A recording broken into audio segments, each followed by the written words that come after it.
ಎಲ್ಲ ಮುಸ್ಲಿಮರು ಭಯೋತ್ಪಾದಕರ ಅಲ್ಲ, ಮತ್ತು ಪ್ರವಾಸಿಗರ ರಕ್ಷಣೆ ಮಾಡಿದ್ದ ಮುಸ್ಲಿಮರ ನೋಡ್ರಿ ಎಲ್ಲ ನಾಟಕ ಇವೆಲ್ಲ.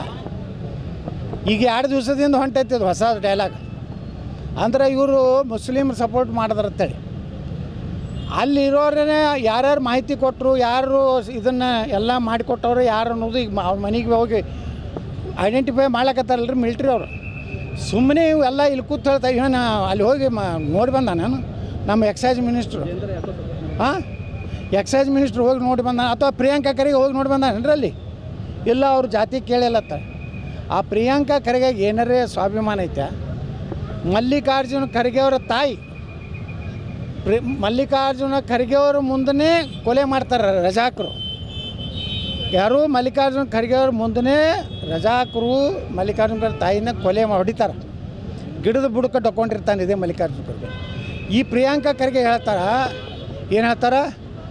ರಜಾಕರು ಹೊಡೆದಿಲ್ಲ, ಅದು ಹಿಂದೂ ಮುಸ್ಲಿಮ್ ಅಲ್ಲ. ಮತ್ತು ಏನು ಹೇಳ್ಬೇಕಂತ ಇಂಥ ಅಯೋಗ್ಯರೆಲ್ಲ. ಇವತ್ತು ಅಂಬೇಡ್ಕರ್ ಅವ್ರು ಏನು ಹೇಳ್ಯಾರ? ಬಾಬಾ ಸಾಹೇಬ್ ಅಂಬೇಡ್ಕರ್ ನಾವು ಎಲ್ಲಿ ಅಧ್ಯಯನ ಮಾಡೀವಿ? ಅಂಬೇಡ್ಕರ್ ಹೇಳ್ತಾರೆ 1942ರಾಗ ಪಾರ್ಟಿಷನ್ ಆಫ್ ಪಾಕಿಸ್ತಾನದಾಗ ಹೇಳ್ತಾರೆ, ನಾನು ಭಾರತ ಪಾಕಿಸ್ತಾನ 2 ದೇಶ ಆಗಲಿಕ್ಕೆ ನಾನು ಒಪ್ಪಿಗೆ ಇಲ್ಲ.